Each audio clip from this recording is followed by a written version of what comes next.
Olá, tudo bem? Meu nome é Roberto Senise Lisboa, sou professor de Direito Internacional da PUC de São Paulo. É uma alegria estar com você para tratar de mais um tema dessa matéria que é tão importante para a ciência jurídica e que tem recebido tantos impactos pelas transformações socioeconômicas que o mundo vem passando.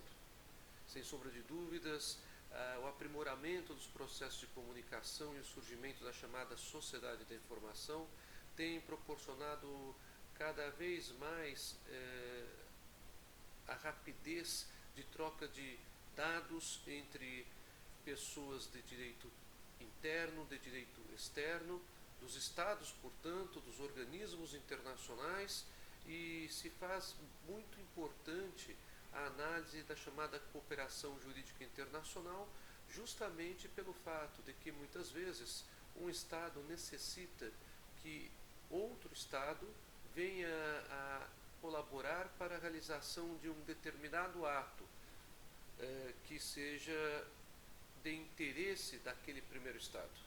Quando se fala em cooperação jurídica internacional, estamos falando então de algo que decorre do princípio da solidariedade internacional.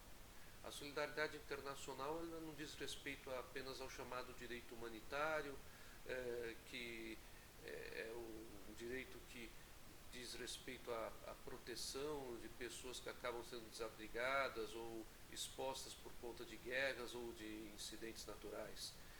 O princípio da solidariedade ele é muito mais amplo. Esse princípio da solidariedade se funda numa ideia de solidarismo e vem desde o primeiro ciclo da sociedade internacional do século XX, quando o seu presidente de honra da Liga das Nações, Léon Bourgeois, acabou desenvolvendo essa ideia de solidarismo na sociedade internacional. Essa ideia de solidarismo foi reafirmada através da chamada fraternidade como valor, esculpida em vários tratados e declarações internacionais, e também foi reafirmada de forma concreta dentro da chamada ideia de cooperação dos Estados, para que se possa prever a possibilidade de um Estado auxiliar o outro, não apenas no que diz respeito a relações públicas de direito internacional, mas também quanto ao cumprimento de atos de direito internacional que se refletem diretamente sobre a vida de pessoas de nacionalidades diferentes. É justamente esse, então, que é o objeto do nosso estudo. O mundo, como uma aldeia global, tem cada dia mais interações e toda comunicação, então, gera uma série de efeitos de ordem pessoal, de ordem institucional, de ordem econômica, e esses efeitos eles se refletem sobre as relações não apenas do chamado direito internacional público, mas mais especificamente sobre relações de direito internacional privado, sobre relações de direito de família, relações contratuais, relações referentes à transmissão de bens por conta de herança ou por conta de sucessão de bens de empresas, questões relativas ao comércio internacional de maneira geral, a questão da chamada contratação à distância. Há uma série de atos que são de interesse, então, não apenas de um particular, mas de duas ou mais pessoas de nacionalidades diferentes, e que muitas vezes têm que ser cumpridos com o apoio do Estado, que acaba solicitando a outro Estado que cumpra aquela determinação. Além disso, nós temos a chamada questão da cooperação jurídica internacional, que diz respeito ao cumprimento de atos judiciais. E aí estamos falando propriamente da chamada cooperação judiciária internacional, onde o Estado juiz de um determinado local pede ao Estado juiz de outro local, ambos com jurisdições internacionais completamente diferentes, que cumpra aquele ato processual para que esse ato processual tenha efetividade perante o seu país de origem, perante o seu estado de origem. É uma outra forma de cooperação bastante significativa. Então nós podemos falar que temos a cooperação jurídica internacional a ser tratada sobre duas órbitas. A órbita que é a da cooperação de atos são praticados por outros poderes, o executivo em especial, e atos que são praticados pelo poder judiciário, os atos judiciais de cooperação. Por que me refiro ao poder executivo em especial? Porque incumbe ao Ministério das Relações Exteriores acompanhar e fiscalizar o cumprimento dos atos internacionais feitos sob a égide de cooperação internacional. Se vocês entrarem no site itamaraty.gov.br, vocês descobrirão ali uma série de providências que são tomadas no âmbito do Ministério das Relações Exteriores com relação a essa questão de cumprimento de atos. Há alguns atos que, dada a sua relevância jurídica, por serem atos mais especificamente ligados a cumprimentos de ordens internacionais no âmbito criminal, que acabam tendo cuidado ainda do Ministério da Justiça, no nosso caso. Um exemplo disso é um departamento do Ministério da Justiça, que é o Departamento de Recuperação de Ativos de Cooperação Jurídica Internacional. Esse departamento ele foi criado pelo Decreto 4.991, de 18 de fevereiro de 2004. Decreto 4.991, de 18 de fevereiro de 2004. Esse Departamento de Recuperação de Ativos de Cooperação Jurídica Internacional, ele é subordinado à Secretaria Nacional da Justiça, que é um órgão que integra o Ministério da Justiça. Ele tem como função identificar eventuais ameaças ao erário público e também desenvolver o chamado combate aos crimes de lavagem de dinheiro e crimes conexos ou correlatos a esses crimes, como o tráfico de drogas, o tráfico de armas, os crimes de corrupção ativa e passiva e eventuais outros casos relacionados a desvios de verbas públicas. Aqui nós temos um caso típico de cooperação jurídica internacional. Não é uma cooperação que diz respeito quanto à realização de atos por este órgão que seja relativa a um ato judicial em si realizado no Estado brasileiro. Pode ter uma origem em ato judicial realizado no Estado brasileiro, como pode dizer respeito também a um ato judicial originário de outro Estado que vem a ser ratificado, que vem a ser homologado pelo Estado juiz Brasil. Então, é muito importante termos essa noção.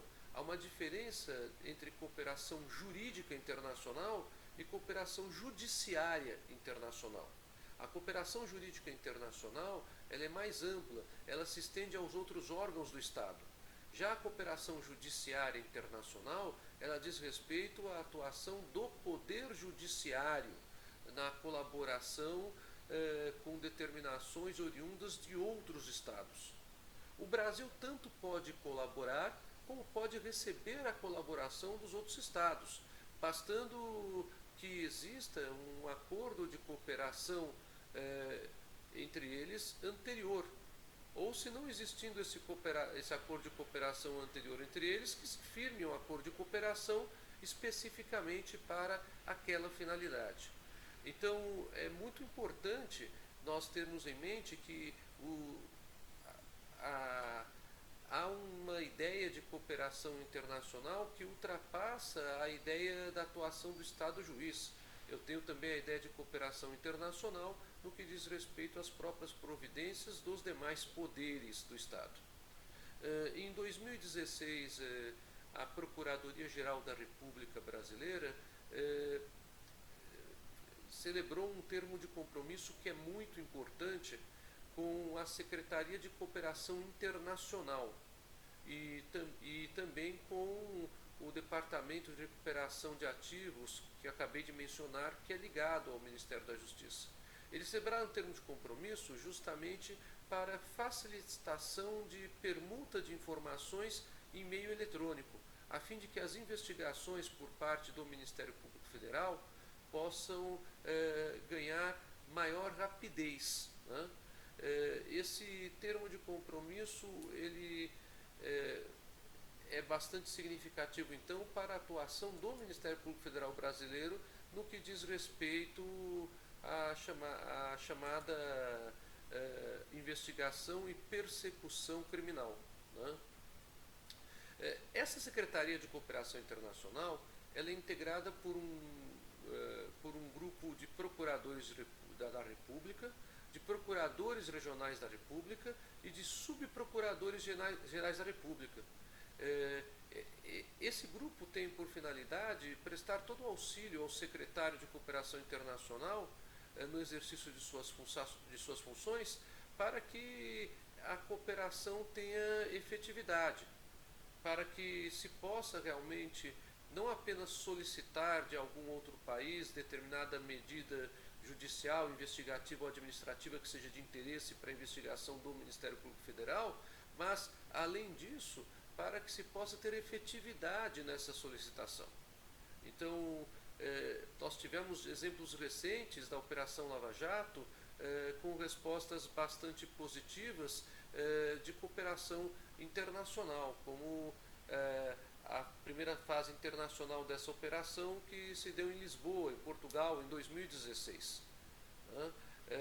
É bastante significativo, então, a atuação da chamada cooperação jurídica internacional. Bom, quando falamos em cooperação jurídica internacional, então nós temos que ter em mente que nós não temos apenas a atuação do Estado juiz, nós temos outros órgãos envolvidos, como sucede, sem sombra de dúvidas, com o Poder Executivo, como acabei de falar, ou com a atuação do Ministério Público, no caso, o Ministério Público Federal.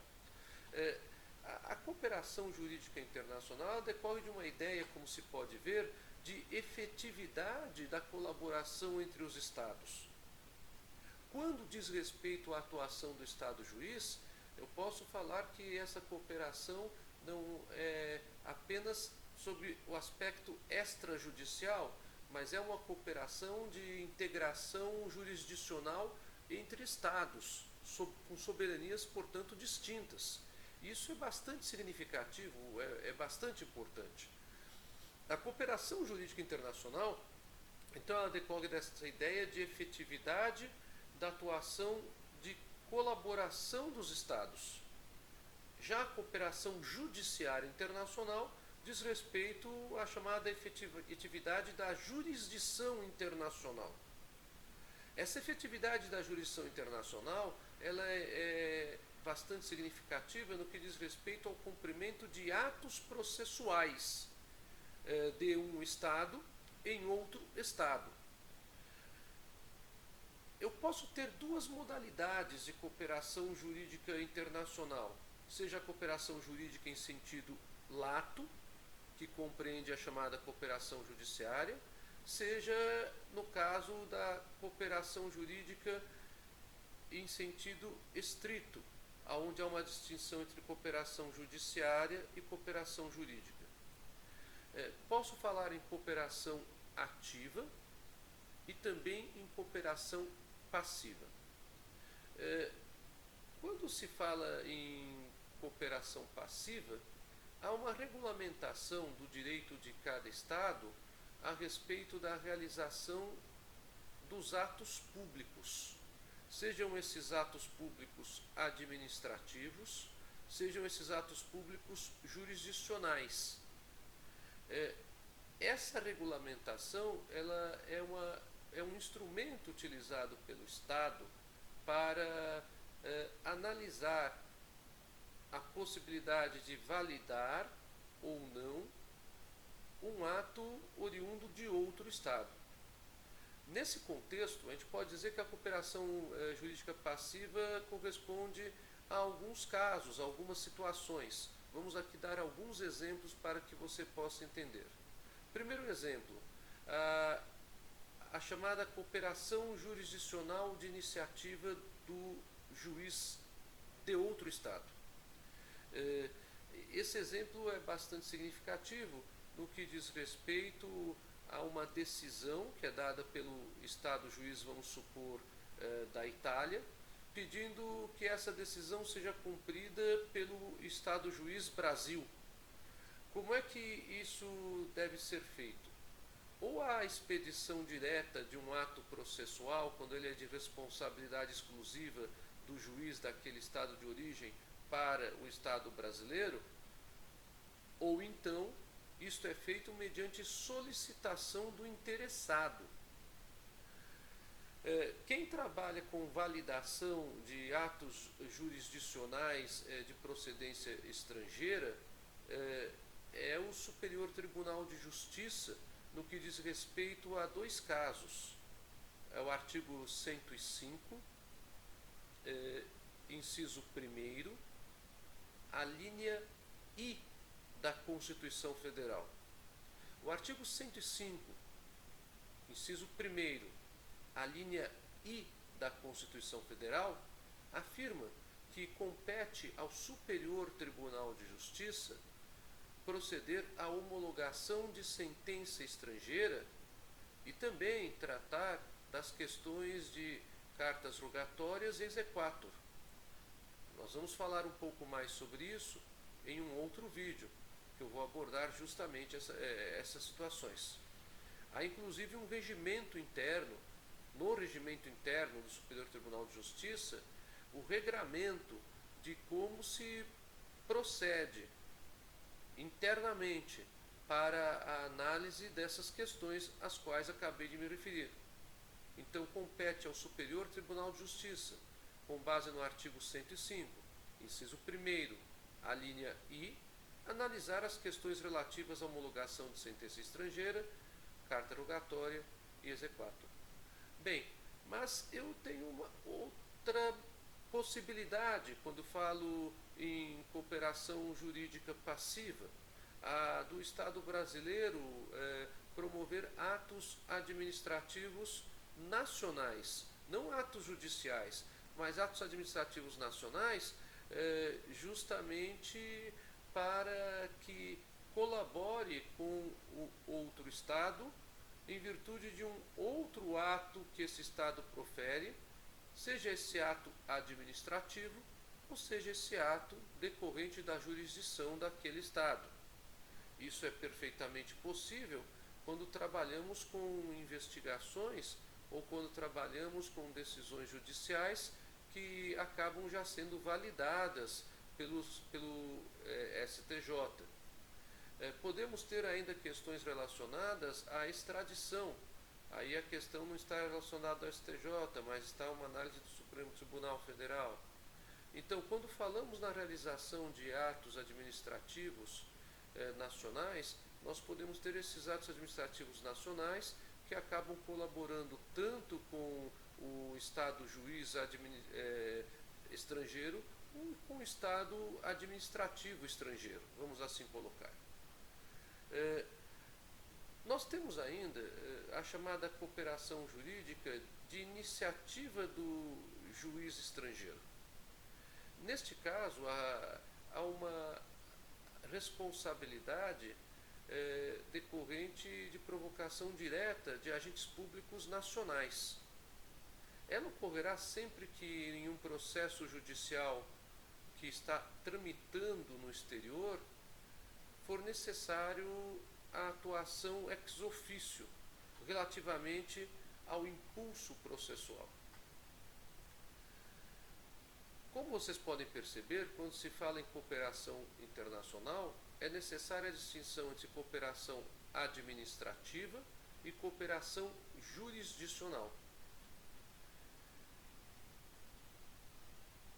Vamos falar então um pouquinho agora sobre essa evolução da cooperação administrativa. Ela é bastante significativa. O que é que trata a nossa Constituição a respeito da cooperação jurídica internacional na Constituição brasileira? Ela trabalha com a ideia da cooperação jurídica sob o aspecto de ato jurisdicional e também trabalha com o aspecto de cooperação administrativa. Os procedimentos de cooperação internacional, eles são definidos pela própria administração pública, no caso a brasileira, para que, obviamente, dentro das regras do ordenamento brasileiro, se possa buscar atender à solicitação feita pelo outro Estado. Tratando-se de procedimentos de cooperação jurisdicional brasileira, esses procedimentos estão previstos em normas jurídicas transformadas em lei. Nós temos algumas no Código de Processo Civil nosso, por exemplo, como também em regimentos dos tribunais. Eu me referi há pouco ao regimento interno do Superior Tribunal de Justiça. Tratando-se de atividade jurisdicional, nós temos que distinguir algumas regras que o nosso Código de Processo Civil traz. Vamos trabalhar então um pouco com esse tema. O Código de Processo Civil, nos artigos 26 a 36, regula a chamada cooperação internacional. Ao tratar da cooperação internacional, ele afirma de imediato, no caput do artigo 26, que a cooperação jurídica internacional será regida por tratado de que o Brasil faz parte.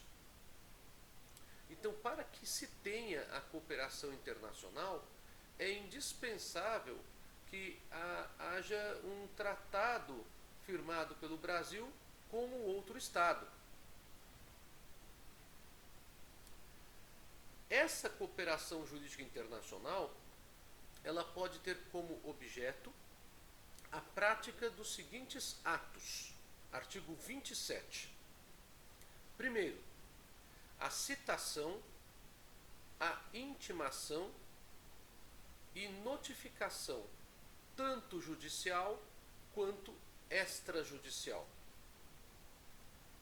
Percebam vocês, no Código de Processo Civil há uma referência também às notificações e às intimações extrajudiciais. O que se quer dizer então? Que há nesse artigo 27 corretamente a expressão cooperação jurídica, porque isso abrange não apenas a atividade do Estado juiz, como também a atividade de realização de atos extrajudiciais. O artigo 27, no inciso 2º, dispõe uma segunda categoria de objetos possíveis na cooperação jurídica internacional: a colheita de provas e a obtenção de informações. Mais uma vez estamos diante de uma situação que não é necessariamente judicial. Basta lembrarmos que a colheita de provas, ela pode se dar em procedimentos de natureza investigativa. O inquérito policial, por exemplo. Então, a troca de informações pela polícia brasileira e a polícia de um outro estado, como por exemplo da Alemanha. Então essa troca de informações, ela também acaba sendo feita mediante a coleta de provas em um outro estado. E coleta de provas aqui, percebam vocês, de natureza ainda administrativa, porque essas provas elas ainda não estão sendo produzidas no curso de um processo judicial. O inciso 2º do artigo 27, então, diz respeito tanto à colheita de provas e obtenções de informações na esfera extrajudicial, como também na esfera judicial. Inciso 3º, a homologação e cumprimento de decisão. Aqui nós estamos beirando a ideia da questão da homologação de sentença estrangeira para nós brasileiros, mas também a ideia de homologação de outros atos que não são necessariamente sentença. O inciso 3º do artigo 27 não se refere à homologação e cumprimento de sentença. Se refere genericamente à homologação e cumprimento de decisão. É bastante interessante notar, então, que o objeto da cooperação jurídica internacional do 27, ele não se prende necessariamente ao processo judicial. Mas, claro, poderá vir a ser útil para um futuro processo judicial que venha a ser instaurado. Ele já tem utilidade, então, para os chamados procedimentos administrativos de natureza investigativa. O inciso 4º do artigo 27 fala sobre a 4ª categoria de objeto da cooperação jurídica internacional. Diz a cooperação jurídica internacional terá por objeto a concessão de medida judicial de urgência. Bastante importante esse objeto, porque aí nós estamos tratando de decisões de natureza liminar ou de tutelas de urgência que sejam necessárias para cumprimento em um outro Estado. A cooperação jurídica internacional pode ter por objeto esse tipo de providência, o que é bastante significativo em questões que, por uma razão até mesmo humanitária, devam ser cumpridas com agilidade máxima, como, por exemplo, a fixação de alimentos provisórios. Então, nesse tipo de situação, é muito importante, sim, a possibilidade, essa viabilidade de concessão de medida judicial de urgência através da cooperação internacional. A 5ª medida que pode ser objeto de cooperação jurídica internacional nos termos do artigo 27 do Código de Processo Civil é a assistência jurídica internacional. Percebam vocês, nós não estamos aqui tratando então do processo judicial. Volto a insistir, é uma outra hipótese em que estou tratando de algo que pode se prestar para o processo judicial. Quando se fala em assistência jurídica internacional, se fala em apoio. Então, na possibilidade até mesmo de assistência como defesa técnica. É bastante significativo esse dispositivo, porque aí eu tenho toda a assistência possível, toda a assistência de órbita extrajudicial, desde que se estabeleça que tipo de assistência jurídica seria esta, obviamente, como a defesa técnica. E isso decorrerá, obviamente, dos limites, do alcance da cooperação internacional firmada pelo Brasil com o outro Estado que está se relacionando nesse tipo de situação. A última hipótese descrita pelo artigo 27 do Código de Processo Civil diz respeito a qualquer outra medida judicial ou extrajudicial não proibida pela lei brasileira. Percebam que coisa interessante. Mais uma vez insisto, o 27 não diz respeito a apenas atos processuais judiciais. Ele diz respeito também a atos extrajudiciais. E mais uma vez temos essa prova, essa referência. Qualquer outra medida judicial ou extrajudicial. Basta que não haja proibição da lei brasileira para que ocorra a colaboração. A cooperação então internacional poderá ter por objeto também esse tipo de situação. Pois bem, já que nós delimitamos o objeto da cooperação jurídica internacional, agora é bastante importante sabermos quais são os princípios que o Estado brasileiro observa quanto à cooperação jurídica internacional. Lembrando sempre que a ideia de princípio ela está relacionada a parâmetros que são inspiradores de normas que integram o direito positivo. Muitas vezes esses parâmetros eles não estão expressos numa norma por escrito, é verdade. Mas aqui nós temos a situação em que o artigo 26 prevê determinados parâmetros que devem ser observados pelo Brasil no que diz respeito à cooperação jurídica internacional. Então vamos falar um pouquinho sobre esses parâmetros. Primeiramente, o due process of law, ou seja, o respeito ao devido processo legal.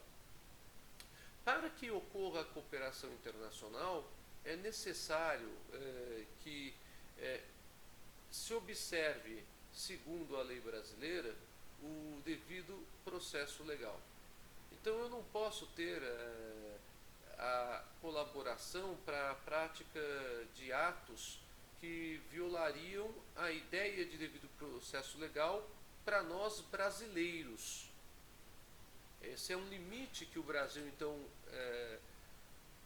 coloca para poder celebrar a cooperação internacional e para poder efetivá-la. Inciso 2º, o princípio da igualdade de tratamento. O artigo 26 estabelece a igualdade de tratamento entre nacionais e estrangeiros, residentes ou não no Brasil. Essa igualdade de tratamento, ela está focada, de acordo com o inciso 2º, na questão de acesso à justiça, e aí deve-se assegurar, inclusive, a assistência judiciária aos necessitados, que antigamente se falava a pessoa pobre na acepção jurídica do termo, né? Era a Lei de Assistência Judiciária Gratuita de 1950, mas também a tramitação dos processos. Então, quando se fala em igualdade de tratamento entre nacionais e estrangeiros no artigo 26, estamos nos referindo à igualdade de tratamento para acesso à justiça. Esse princípio é bastante significativo porque na nossa Constituição Federal consta um direito e garantia fundamental, tanto individual como coletivo, que certamente você se lembrará, que é conhecido como o princípio da inafastabilidade do Poder Judiciário. Pelo princípio da inafastabilidade do Poder Judiciário, toda pessoa tem o direito de provocar o Poder Judiciário para requerer a tutela jurisdicional que seria compatível com os seus interesses. Se obterá ou não, outra história, mas o acesso ao Judiciário toda pessoa tem. Para isso, basta que ocorra uma grave ameaça ou lesão efetiva aos seus direitos. É o que estabelece o artigo 5º de nossa Constituição. Então, a ideia do acesso à justiça é uma ideia que, para nós, no direito brasileiro, já decorre do texto constitucional. O acesso à justiça deve existir e deve ser o mais amplo possível. É essa a ideia quando se estabelece o princípio da inafastabilidade do Poder Judiciário no artigo 5º da Constituição. Por conta disso, o Código de Processo Civil, ao trabalhar com a cooperação internacional, com muita sabedoria, também reconhece essa necessidade de assistência judiciária na cooperação internacional, buscando se garantir uma igualdade de tratamento. A igualdade de tratamento é princípio que deve ser estabelecido, pouco importando se a pessoa é nacional ou se ela é estrangeira. E essa igualdade de tratamento se estende não apenas ao provocar o Poder Judiciário, não apenas a fazer o pedido, a chamada assistência judiciária inicial, mas ela se estende por todo o processo. Isso é bastante importante, é bastante significativo. Bem, falamos do devido processo legal, falamos da igualdade de tratamento, pouco importando se a pessoa é nacional ou é estrangeira, para fins de assistência judiciária e para fins, portanto, de provocar o Poder Judiciário a proferir o provimento jurisdicional. Mas nós temos ainda uma outra hipótese de cooperação internacional quanto a princípio, que é a publicidade. O princípio da publicidade. O princípio da publicidade, ele é um princípio também consagrado em nosso texto constitucional. ele decorre do artigo 5º, inciso 14, que estabelece que é direito e garantia fundamental individual e coletiva o acesso à informação. É o artigo 5º, inciso 14. Então, como vocês podem perceber, os três princípios que nós estamos tratando até agora sobre cooperação jurídica internacional, eles têm amparo no artigo 5º da Constituição também. O devido processo legal tem amparo no artigo 5º. A igualdade de tratamento para fins de assistência judiciária também. E agora estamos com a publicidade. Que publicidade é essa? A publicidade a que se refere o artigo 26, inciso 3º, é a publicidade processual. Então, os atos processuais não podem se constituir atos secretos. Eles têm que ter publicidade e isso significa que eles têm que estar acessíveis a qualquer pessoa num primeiro momento. Claro que há determinados processos que, para preservação de determinadas situações, devem tramitar em segredo de justiça, como é o caso de processos envolvendo questões de família. E é por isso mesmo que o próprio inciso 3º, embora estabeleça o princípio da publicidade processual como princípio a ser respeitado na cooperação jurídica internacional, estabelece uma exceção. Qual é a exceção? Voltemos ao inciso 3º. A publicidade processual é princípio da cooperação jurídica internacional, exceto nas hipóteses de sigilo previstas na legislação brasileira ou na do Estado requerente. Percebam a situação. Se há uma hipótese de sigilo prevista na lei brasileira, a publicidade processual ela não será dada. Se há uma hipótese de sigilo prevista na lei do outro Estado, mas que não é hipótese de sigilo perante a lei brasileira, o sigilo será preservado por colaboração do Estado brasileiro com o outro Estado. Então, o inciso 3º garante a publicidade processual como princípio, mas estabelece uma exceção de mão dupla. Essa exceção é a garantia do sigilo processual nos casos em que a lei brasileira ou ainda nos casos em que a lei do outro Estado assim determinar. Por conta disso, não há como obrigar-se o juiz brasileiro a verificar se aquele ato processual ou se aquele processo judicial ele é público segundo as leis do outro país ou não. Em princípio, haverá publicidade, se não houver nenhuma restrição na lei brasileira. Por isso, incumbirá ao Estado ao outro Estado, ao Estado que pede a colaboração brasileira, que indique que aquele processo tramita, segundo as suas leis respectivas, em segredo de justiça. Aí sim, com esta informação, o juiz brasileiro não poderá dar publicidade aos atos que estão naquele processo ou que serão cumpridos a título de colaboração por ele, juiz brasileiro. Mas não há, repito, a obrigação do juiz em conhecer o direito estrangeiro. Ele simplesmente irá cumprir a determinação do direito estrangeiro se não houver ofensa à ordem pública brasileira e se não houver qualquer indício de ofensa por fraude à lei. Essa situação é bastante significativa porque a regra continua sendo, então, a publicidade processual e a exceção é o sigilo. Se esse sigilo decorre do outro Estado, é indispensável que o juiz brasileiro seja cientificado da existência desse sigilo e da necessidade de se manter esse processo em caráter sigiloso. A quarta hipótese, que é prevista no artigo 26 do Código de Processo Civil, diz respeito à existência de autoridade central para a recepção e transmissão dos pedidos de cooperação.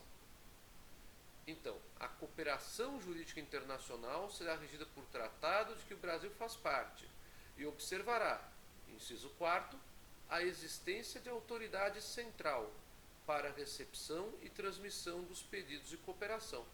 Essa autoridade central já é disposta em uma série de normas jurídicas.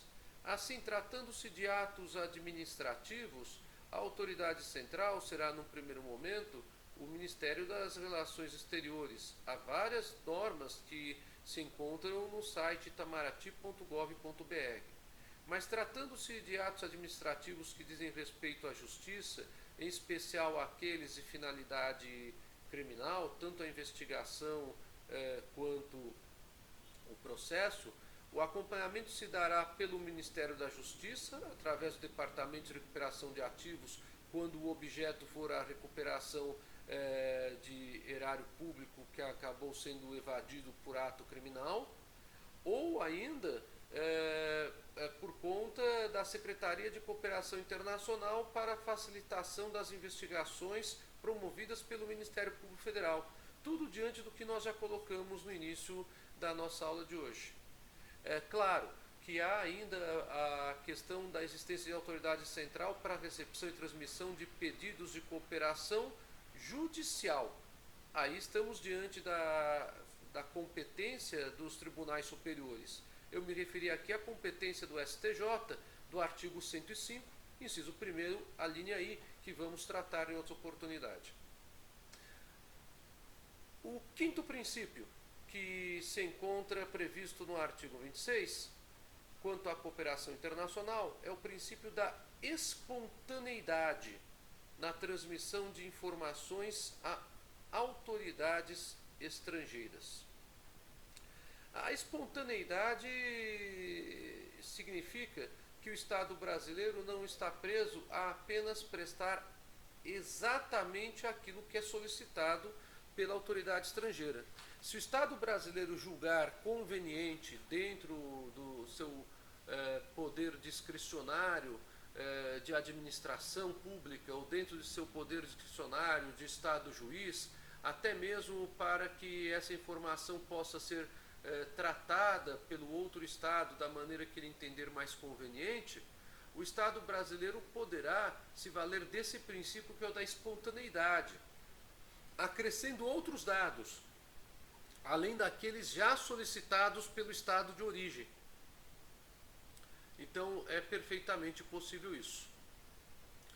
Aí o artigo 26 do Código de Processo Civil contempla alguns parágrafos que são bastante importantes, e eu faço questão de falar desses parágrafos porque eles dizem respeito à existência de acordo internacional, de tratado internacional para a realização da cooperação jurídica. Lembram, eu falei no início do nosso encontro de hoje que essa cooperação ela tem como base um tratado internacional, ou se não existe esse tratado internacional, a eventual realização de um. Então eu posso ter um tratado posteriormente realizado. Mas em que termos isso ocorre? É bastante interessante que o Código de Processo Civil estabelece as maneiras, os termos que se tornam possíveis para que tenhamos essa ideia de cooperação jurídica internacional. Assim, o parágrafo 1º do artigo 26 deixa claro que muitas vezes nós não temos o tratado. Está lá, na ausência de tratado, a cooperação jurídica internacional poderá realizar-se com base em reciprocidade, manifestada pela via diplomática. Pronto, aqui nós temos mais uma vez a atuação do Ministério das Relações Exteriores. Vejam a importância do Ministério das Relações Exteriores, então, no que diz respeito às boas práticas que devem existir entre os Estados na sociedade internacional. É possível, então, que essa cooperação seja realizada mesmo sem tratado. Aí ela será realizada pela via diplomática. Essa via diplomática se dá, portanto, entre diplomatas brasileiros e diplomatas do outro Estado, para que isso seja viabilizado. O parágrafo 2º, no entanto, estabelece que essa reciprocidade ela não é exigida para homologação de sentença estrangeira. É a única exceção. Quando se fala em homologação de sentença estrangeira, se fala no assunto que nós vamos dedicar em outro momento. Mas o que é que se está querendo dizer? Eu tenho uma decisão judiciária de um outro estado que precisa ter efeitos no território brasileiro, para que essa decisão tenha efetividade na origem. Mas para que tenha efeitos no território brasileiro, ela tem que passar pelo crivo do Estado juiz Brasil. Como é que isso se faz? É necessário que exista um tratado, ou pelo menos a reciprocidade, caso não haja tratado? Para a homologação de sentença estrangeira, não. A homologação de sentença estrangeira independe da existência de tratado e nos termos do artigo 26, parágrafos 1º e 2º do Código de Processo Civil. E ela também independe da existência de reciprocidade. Então, bastará ao Superior Tribunal de Justiça, que é o órgão com competência para tratar do assunto, para receber os pedidos de homologação de sentença estrangeira, que verifique, com base no ordenamento jurídico e com base no seu regimento interno, a possibilidade de homologação dessa sentença ou não. E há limites para isso, nós conversaremos no momento apropriado, que será a aula específica de homologação de sentença estrangeira. A ideia de cooperação internacional, ela encontra determinados limites, e um deles está na prática de atos que produzam resultados incompatíveis com normas fundamentais do Estado brasileiro.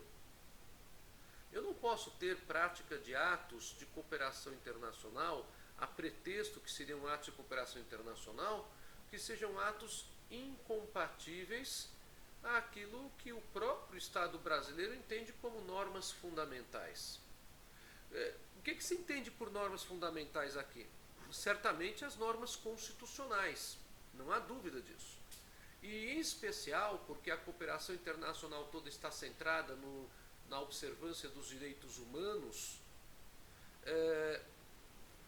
em especial na ideia de direitos fundamentais. Inúmeros direitos fundamentais que estão na nossa Constituição brasileira decorrem da própria evolução da sociedade internacional quanto à previsão de direitos humanos. Tanto é assim que os constitucionalistas muitas vezes se utilizam da expressão direitos constitucionais internacionais, ou direitos fundamentais internacionais, ou até direitos humanos constitucionais. Nós sabemos que em direito internacional que os direitos humanos têm a sua gênese na sociedade internacional e não nas constituições de cada Estado. Sabe-se que, historicamente, a historicidade do direito internacional demonstra que o fenômeno que ocorreu foi o da recepção interna pelas constituições dos Estados contemporâneos de direitos humanos na forma de direitos fundamentais. Mas não há dúvida que os direitos humanos constituem o ponto central do tema, inclusive quando se trata de cooperação internacional. Vejam como há um paralelo até com os princípios que falamos há pouco. Eu não posso falar que uma pessoa está sendo garantida em seus direitos humanos se ela não tem acesso à justiça. Eu não posso falar que uma pessoa está tendo seus direitos humanos preservados se não se respeita a ampla defesa, que é um princípio que se relaciona com o Due Process of Law, que falamos há poucos minutos atrás. Então, por conta disso, não há como se admitir no Estado brasileiro que o Estado brasileiro colabore com outro Estado, realizando atos que seriam incompatíveis com aquilo que constitui a essência, o fundamento das normas do sistema jurídico brasileiro. E lembrem-se, a cooperação jurídica internacional na sociedade contemporânea, ela se funda na ideia de proteção dos direitos humanos. não apenas na ideia de solidariedade entre os estados para que os atos de um estado sejam formalmente aceitos ou realizados por outro estado. Bem, essas eram as principais observações sobre cooperação internacional que eu tinha para falar para vocês. Há outras questões referentes a ela. Eu sugiro a leitura de alguns artigos, que são os artigos que estão no Código de Processo Civil. Há ainda no Código de Processo Civil disposições comuns de cooperação jurídica internacional, mas muitas delas eu já falei quanto à cooperação jurídica passiva, por exemplo, quanto à questão à ofensa à ordem pública, por exemplo, o artigo 39 do Código de Processo Civil é que estabelece isso. O pedido passivo de cooperação jurídica internacional será recusado se configurar manifesta ofensa à ordem pública. Então, dê uma olhadinha nos artigos, eu estou à disposição, qualquer coisa que vocês precisarem, né?